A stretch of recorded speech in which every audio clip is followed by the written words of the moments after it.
विद्यार्थियों, study with Shiv की online classes में आपका स्वागत है। और अपन चल रहे थे दूसरे पार्ट के अंदर, जो बीच में प्रश्न उत्तर दे रखे थे उन प्रश्नोत्तर को कर रहे थे अपन। और उनको चलते हुए अपन ने दो जगह से प्रश्न कर लिए थे, एक 24 नंबर पेज पे था और एक 27 नंबर पेज पे था। और आज की क्लास में अपन आगे करते हैं और आगे सवाल है अपने 31 नंबर पेज पे। 31 नंबर पेज पे अपने 4 सवाल दे रखे हैं, उन सवालों को आज करते हैं इस क्लास में। देखिए 31 नंबर पे पहला जो सवाल है वो क्या है। मैं सवालों पे चलने से पहले आपसे थोड़ा सा निवेदन करना चाहूंगा कि आप वीडियो देख रहे हैं, ये वीडियो है, आगे से आगे शेयर कीजिए, अपने जो भी साथी हैं, जितने भी साथी हैं उनके पास में शेयर कीजिए। और अगर आप भी देख रहे हैं वीडियो और आपने भी अगर इस चैनल को अभी तक सब्सक्राइब नहीं किया तो उसको पहले सब्सक्राइब कीजिए, जो बेल आइकन है उसको दबाइए, जिससे हम जो भी वीडियो अपलोड करते हैं सबसे पहले नोटिफिकेशन आ जाए आपके पास में। और वीडियो अगर आपको अच्छा लगे तो उसको लाइक भी कीजिए, और आपको अगर कुछ सुझाव देने हैं अच्छा या जैसा भी आपको वीडियो लगे उसके कमेंट बॉक्स में कमेंट कीजिए। और आप ज़्यादा से ज़्यादा इस चैनल को आगे शेयर करने की का प्रयास कीजिए, जिससे हमें भी थोड़ा सा मोटिवेशन मिले और सब बच्चों को फायदा हो जो नहीं पढ़ पा रहे हैं। इस कोरोना काल की महामारी से जो बच्चे इस परीक्षा पढ़ाई के अंदर पिछड़ गए हैं उनके पास में वीडियो जाए, हो सके उनको अच्छे लगे तो वो बच्चे भी पढ़ें और उनका भी विकास हो। तो आप थोड़ा सा काम कीजिए, 5 मिनट का समय निकाल के इस क्लास को एक बार रोक के आप जितने भी आपके पास में व्हाट्सएप ग्रुप है, जितने भी आपके फेसबुक फ्रेंड है उनके पास में एक बार भेज दीजिए, जिससे कुछ विद्यार्थी है वो चैनल से जुड़ जाएं और सबका फायदा हो जाए। तो चलिए इसी के साथ में अपन आगे चलते हैं। 31 नंबर पेज पे जो सवाल है, मैंने जो ये 2 पार्ट करवाए हैं, पहला पार्ट करवा दिया कंप्लीट, उसमें से कुछ भी नहीं छोड़ा जो उस पार्ट में से पेपर में आने लायक है। हालांकि पेपर में आने लायक तो अथाह चीजें हैं, बाकी मैंने जो अपने सिलेबस में था उतना मैंने करवा दिया। फिर भी अपन जब दोबारा रिवाइज कोर्स करेंगे उसमें और अच्छे से कर लेंगे, एक एक चीज जितने भी उसमें प्रश्न बनते हैं, जो भी चीजें बनती है वो करवाया। ऐसा का ऐसा ही मैंने दूसरा पार्ट करवाया। दूसरे पार्ट पे चलते हैं अपन। 31 नंबर पेज पे 4 सवाल है, उसमें पहला सवाल देखिए आपके सामने है। पहले सवाल में कह रहा है आपके पास 2 विलयन है, ठीक है 2 विलयन है, ए का पीएच मान 6 है और बी का पीएच मान कितना 8 है। किस विलयन में हाइड्रोजन आयन की सांद्रता अधिक है, इसमें से कौन अम्लीय है और कौन क्षारीय है। देखिए आप बात सुनिए, मैं ऐसे लिखता हूं, 2 पदार्थ लिखता हूं या 2 विलयन लिखता हूं, ए और बी। इसके अंदर H+ आयन है, ये H+ आयन है, ये ज्यादा संख्या में है ना, और इसके अंदर H+ आयन है वो क्या है, कम संख्या में है ना। ये अभी आपके क्लियर हो जाएगा, सारा अभी आगे पढ़ेंगे, ये सारे इसी पे चल रहे हैं क्योंकि अम्ल क्षार के पार्ट है। अम्ल क्षार में तो H+ और OH- 2 ही होते हैं, ध्यान से समझना। देखो अगर किसी विलयन में H+ आयन ज्यादा होते हैं, H+ आयन ज्यादा होते हैं तो वो क्या होता है, अम्लीय होता है। क्योंकि अम्ल की पहचान ही होती है कि ऐसे पदार्थ जो जलीय विलयन में हाइड्रोजन आयन देते हैं, या हाइड्रोनियम आयन कह दो, क्योंकि जल के साथ में क्रिया करके वो क्या बना लेते हैं, H3O+ आयन बना लेते हैं, एक ही बात होती है ये। अगर ये H+ आयन क्या है, कम है, H+ आयन कम है तो उसके अंदर OH- आयन क्या होंगे, ज्यादा होंगे। H+ आयन कम है तो OH- आयन क्या होंगे, ज्यादा होंगे। तो इस टाइम ये जो विलयन है ये कौन सा गुण प्रदर्शित करता है, ये क्षारीय गुण प्रदर्शित करता है। तो आप समझिए जो ए विलयन दे रखा है अपने को, उसका जो पीएच मान दे रखा है वो कितना है, 6 दे रखा है। और बी जो दे रखा है उसका जो पीएच मान दे रखा है वो कितना दे रखा है अपने को, 8 दे रखा है ना। हाँ, ए का पीएच मान 6 है और बी का पीएच मान 8 है। किस विलयन में हाइड्रोजन आयन की सांद्रता अधिक है, हाइड्रोजन आयन की सांद्रता तो उसमें ही अधिक होगी जो अम्लीय है। तो देख लो इसकी पीएच मान कितनी है, 8 है, इसकी पीएच मान कितनी है, 6 है।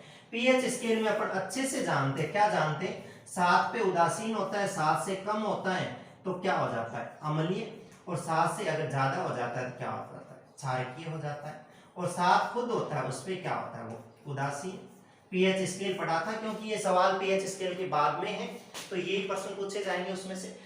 देखिए ध्यान से समझिए, ए का पीएच मान 6 है, बी का 8 है, इसका मतलब क्या हुआ, इसका मतलब ये हुआ कि ये जो पदार्थ है ये तो क्या है, अम्ल है, और ये जो पदार्थ है ये क्या है, क्षारक है। पता चल रहा है पीएच स्केल से, पीएच मान से, ठीक है। अब अम्ल है तो फिर अम्ल में ही ज्यादा होंगे हाइड्रोजन आयन, तभी तो जाके वो क्या कर रहा है, अम्लीय गुण प्रदर्शित कर रहा है। अगर इसमें अम्लीय H प्लस ज्यादा हो जाएंगे तो ये अम्लीय बन जाएगा, इसमें ज्यादा हो तो ये बन जाएगा। अम्लीय विलयन के अंदर कुल मिला के क्या होता है, H प्लस आयन होते हैं वो ज्यादा होते हैं, और इस क्षार के अंदर क्या होते हैं, कम होते जरूर है। क्षार के अंदर ये नहीं कि H प्लस आयन नहीं होते, जरूर होते हैं, आगे प्रश्न करेंगे, परंतु क्यों नहीं होते उसकी बात आगे करेंगे। फिलहाल ये समझो, क्या समझो कि ये कह रहा है ए का पीएच मान 6 है, बी का पीएच मान 8 है, इसका मतलब ए जो है वो अम्लीय विलयन है और बी जो विलयन है क्षारकीय विलयन है। ए में हाइड्रोजन आयन की सांद्रता सर्वाधिक होगी क्योंकि यह अम्लीय विलयन है। ये बात लिखनी है आपको। क्या लिखोगे, ये लिखोगे जैसे वो पूछ रहा है कि आपके पास दो विलयन ए बी है, विलयन ए का 6 है, बी का 8 है, किस विलयन में हाइड्रोजन आयन की सांद्रता अधिक है, तो आप लिखोगे ए विलयन में हाइड्रोजन आयन की सांद्रता अधिक है।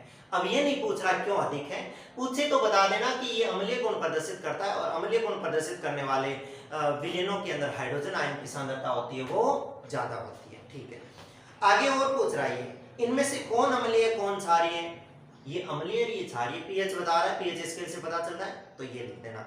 जो पहला सवाल था वो तो अपना ये था। दूसरा देखिए, H प्लस आयन की सांद्रता का विलयन की प्रकृति पर क्या प्रभाव पड़ेगा। क्या पूछ रहा है वो कि H प्लस आयन की सांद्रता, सांद्रता मतलब वो ना गाढ़ा कितना है या पतला कितना है, वो सांद्र है। तनु और सांद्र अपन ने दो चीजें पढ़ी थी, एक चीज पढ़ी थी क्या तनु, और एक पढ़ी थी क्या सांद्र। तनु का मतलब क्या होता है पतला, और सांद्र का मतलब क्या होता है गाढ़ा। ये कह रहा है तनु हाइड्रोक्लोरिक अम्ल जो है, जो अम्ल है, यानी ये कह रहा है एक विलयन है उसमें H प्लस आयन की सांद्रता का क्या प्रभाव पड़ता है। तो अगर H प्लस आयन की सांद्रता ज्यादा है, H प्लस आयन ज्यादा है तो क्या होगा, वो पदार्थ अम्लीय होगा, और H प्लस आयन कम है तो वो पदार्थ कैसा होगा, क्षारीय होगा।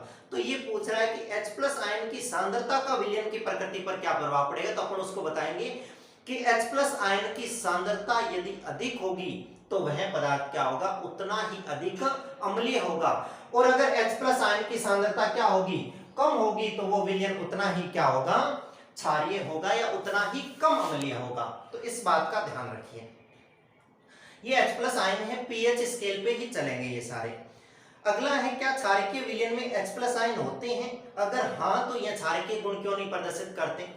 अब देखिए क्या कह रहा है वो कि मैंने अभी बताया था कि क्षार के अंदर क्या H प्लस आयन नहीं होता, होता है क्षार के अंदर H प्लस आयन, ये H प्लस आयन होते हैं, परंतु क्या होते हैं उसके अंदर, कम होते हैं। कम होते हैं तो इसके अंदर ज्यादा क्या होता है, OH माइनस होते हैं।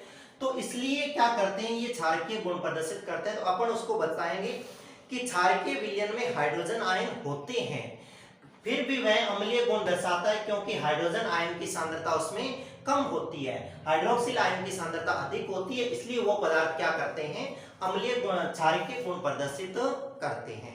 तो ये सवाल जो है अपना तीसरा, उसका ये उत्तर होगा कि उसके अंदर होता है परंतु क्या होता है, कम होता है, इसलिए क्या करते हैं वो क्षारकीय गुण दर्शाते हैं। ठीक है, आगे चलिए देखो, कोई किसान खेत की मृदा कि किस परिस्थिति में बिना बुझा हुआ चूना यानी कैल्शियम ऑक्साइड, बुझा हुआ चूना यानी कैल्शियम हाइड्रोजन, कैल्शियम हाइड्रोक्साइड या चौक CaCO3 यानी कैल्शियम कार्बोनेट का उपयोग करेगा। तो इस बात को आप ध्यान से समझना। अपन ने पढ़ा था, पीएच स्केल पढ़ा था, तो मिट्टी की अम्लता पढ़ा था, आपको याद हो तो पढ़ा था। उस मिट्टी की अम्लता में क्या था कि अगर है ना उसका पीएच मान सही नहीं है, इसका अपने मिट्टी का पीएच मान अगर सही नहीं है तो वो क्या होगा, उसके अंदर फसल है जो अच्छी नहीं होगी, पैदावार अच्छी नहीं होगी। पैदावार अच्छी करने के लिए या तो अपने को उस अम्ल में जो सूट करती है वही फसल उगाए, या क्या करे, उस मिट्टी की अम्लता को दूर करे। और वहां ये भी पढ़ा होगा अपन ने कि मिट्टी की अम्लता दूर करने के लिए क्षारकीय पदार्थों का उपयोग किया जाता है। तो देखिए जैसे मैं लिखता हूं यहाँ पे, ये कह रहा है कि किस किस का उपयोग करता है, ये किसान है। बिना बुझा हुआ चूना, आपको पता है बिना बुझा हुआ चूने का सूत्र क्या होता है, बहुत बार पढ़ लिया, CaO। CaO को क्या बोल सकते हैं अपन, कैल्शियम। Ca क्या होता है, कैल्शियम, और O है इसका मतलब ऑक्साइड, कैल्शियम ऑक्साइड है ये कैल्शियम ऑक्साइड है। ये क्या होता है, बिना बुझा चूना होता है बिना बुझा चूना। अगर इसमें पानी मिला दो, अपने आग जल रही है, आग के अंदर क्या मिला दो, पानी मिला दो, तो क्या हो जाएगी, आग बुझ जाएगी। तो ये बिना बुझा हुआ चूना है, आग इसमें पानी मिला दो, ये क्या बन जाएगा, बुझ जाएगा। और ये क्या बन जाएगा अपने पास में, ये बन जाएगा अपने पास में कैल्शियम हाइड्रोक्साइड। क्या बन जाएगा, कैल्शियम हाइड्रोक्साइड। ये जो कैल्शियम ऑक्साइड है शुष्क बिना बुझा चूना, और ये क्षार की तरह काम करता है। ये तो प्रॉपर क्षार है, अपन ने पढ़ा था कि ये एक क्षार है, ये क्षार की भांति काम करता है अपने। अगला वो कह रहा है कि चौक जो होती है, चौक होती है CaCO3 होती है। चौक होती है वो क्या होती है, CaCO3। इसको क्या बोलते हैं अपन, कैल्शियम कार्बोनेट। अपन ने पढ़ा था कैल्शियम कार्बोनेट, बहुत जगह पढ़ा था। क्या होता है कैल्शियम कार्बोनेट, चूना पत्थर बोल दो इसको, है ना, संगमरमर बोल दो, ये पढ़ा था अपन ने कैल्शियम कार्बोनेट।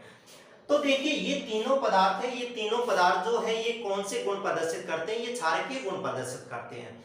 तो फिर इनको वो किसान है वो इनको मिट्टी के अंदर मिला रहा है, तो इसका मतलब वो क्या करना चाह रहा है, वो ये करना चाह रहा है उसकी मिट्टी जो है ना, उसकी जो मिट्टी है उस मिट्टी में किसकी मात्रा है, अम्लता की मात्रा ज्यादा है। किसकी मात्रा ज्यादा है, अम्लता की मात्रा ज्यादा है। उस अम्लता की मात्रा को दूर करने के लिए वो क्या कर रहा है, इन क्षारीय पदार्थों का उपयोग कर रहा है। तो आपको उसको क्या बताना है सवाल के अंदर कि कोई किसान खेत की मृदा अम्लीयता को दूर करने के लिए बिना बुझा चूना कैल्शियम ऑक्साइड, बुझा चूना कैल्शियम हाइड्रोक्साइड और चौक कैल्शियम कार्बोनेट का उपयोग करता है अम्लीयता को दूर करने के लिए।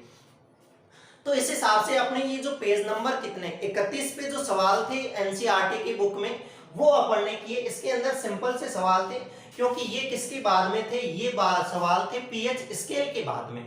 तो पीएच स्केल के बाद में सवाल थे, तो पीएच स्केल पे आधारित ही सवाल होंगे। तो अपन ने देखो ये एक सवाल तो पढ़ा था, एक सवाल तो कौन सा पढ़ा था कि पीएच मान पे ही था 6 और 8 पे। दूसरा हाइड्रोजन आयन अगर सांद्रता ज्यादा होगी तो वो पदार्थ अम्लीय हो जाएगा। क्षारकीय पदार्थों में भी H+ आयन होता है, परंतु वो क्षारकीय गुण क्यों दर्शाते हैं, क्योंकि उसके अंदर H+ आयन क्या होते हैं, कम होते हैं। और ये किसान क्यों यूज लेता है, किसान इन चीजों का इसलिए यूज लेता है क्योंकि उसकी मिट्टी जो है वो अम्लीय है।